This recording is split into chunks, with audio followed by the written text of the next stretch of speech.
Hi, my name is Ricardo. He will be going through Assessment 3, Part 2, Mental Health Task. So the client we'll be working with is 42-year-old Michaela. She's come to us presenting with relapsing remitting multiple sclerosis, and since our first consultation, she's taken the advice to see her GP and has now been diagnosed with panic disorder. You can see on the right here her physical activity experience is very minimal. So she's done hydrotherapy at the time of her MS diagnosis and didn't really like it. But in general, not much physical activity since. She does, however, say she really enjoyed hiking with her friends, but has been limited physically. Therefore, this is something we'll focus on in prescription. Shifting down, her current state is that while she has not had a relapse in 2 years, and her diagnosis being 12 years ago, she still struggles with thermoregulation and fatigue, requiring a 1 point for ambulation. Also, her panic attacks seem to be getting the best of her, and it's starting to affect her work life, where she's needing to run off into a quiet space many times across the day. And to the left, due to the MS, she's taking baclofen for muscle spasticity and amantadine for dyskinesia, both with no foreseeable effects on exercise safety. And to further info, Michaela actually finds loud noise confusing and overwhelming, but she also works part-time as a receptionist and takes care of her elderly mother in a 2-story house. These factors are a large stressor for Michaela due to the pressure she faces outside caring for herself, suggesting as to why her physical and mental health haven't been too good recently. So of these client factors, we'll be focusing on targeting multiple sclerosis and panic disorder for exercise prescription. But for the use of appropriate BCTs, we focus on MS and inactive adults as search terms, as Michaela fits into both categories. Panic disorder has not been included as research remains limited for mental health condition BCTs. And some goals for Michaela. In the short term, we'd be looking to lessen the occurrence of panic attacks via guidance of her GP or whomever it is that she's been referred to, such as a psychologist or counsellor. And secondly, improve this fatigue she's experiencing with exercise or just daily activities through appropriate exercise prescription targeting MS. Both short term look to immediately improve the quality of life for Michaela. Intermediate term, so roughly 6 months now, is beginning to walk with friends. This is something she enjoyed in the past and would only be possible with great improvements in balance, gait and endurance, something recommended by the GP, but also Michaela herself in the initial consultation.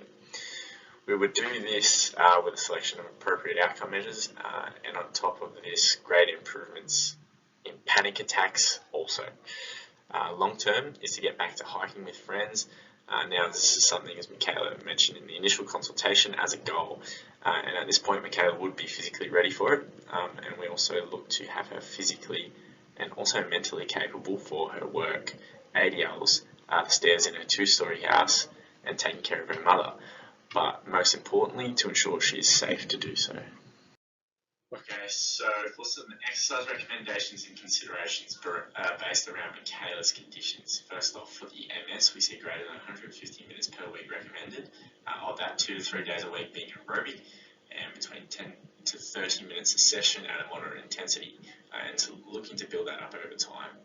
For resistance, similar frequency, 1 to 3 sets, 8 to 15 repetitions, with a range of different exercises, again, also at a moderate intensity, using this as a guide. However, depending on Michaela's condition, level of fatigue, or whether she is going through a relapse, these will need to be altered. For the panic disorder, though, recommendations and guidelines remain very minimal, but we can see via current literature, aerobic acutely may increase anxiety, meaning moderating intensity will be important, but when done regularly, can actually lower an overactive sympathetic response, so e.g. anxiety and panic attacks. So we'll look to focus on this. Also, yoga or similar mindfulness-based activities show decrease in state anxiety and increases in quality of life for both those diagnosed or undiagnosed with a mental health condition. And finally, whilst less researched, it is hypothesised that activities challenging cognitively may actually act as a distraction from anxious thoughts. With these in mind, it could be assumed that the frequency and severity of panic attacks could be minimised. Therefore, we'll look to implement them into the program. So there are three main behaviour change techniques I like to implement with Michaela to promote greater physical activity adherence.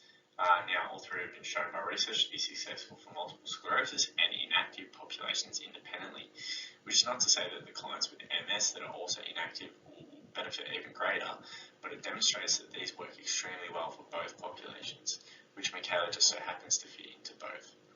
I also noticed that I have chosen inactive over panic disorder or similar mental health conditions for BCTs. This is due to research on the subgroup being practically non-existent. Therefore, inactive for populations deems second most fitting for this client.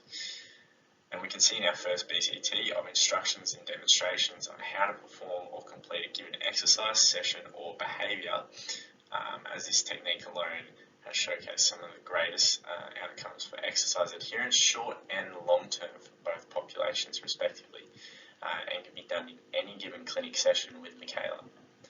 Secondly, self-monitoring is another BCT shown to be successful in both MS and inactive populations independently. This can be done through diaries or electronically, depending on what Michaela prefers, and really plays off on her own self-awareness to give her a bit more freedom on her own actions, rather than me as a practitioner harbouring over her. And finally, we have goal setting, again beneficial for both populations as per current literature. This is easily done in the initial stages prior to program design, and has already been done from the initial consult with Michaela, expressing her interest in increasing balance, gait, endurance, limiting panic attacks, and returning to hiking with her friends.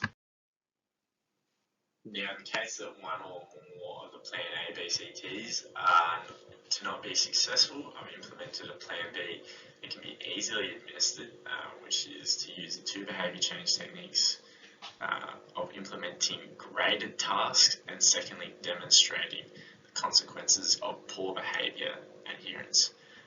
The first being the preferred option of graded tasks, as research shows that for both multiple sclerosis and inactive populations, it can be highly effective for exercise adherence short and long term, whilst providing consequences seem to only benefit that of MS patients.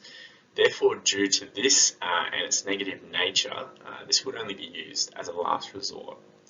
Now for Michaela, all of this can be done, easily be done through exercise prescription and progression, opting for increasing difficulty in exercises, challenging her motor skills, perfect for improvement of her neurological condition of MS.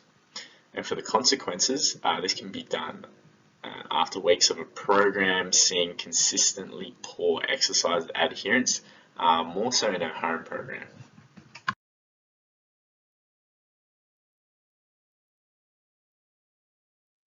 Okay, thank you for watching. You can see in the last few slides we have references and now URL links to the images used in the slides.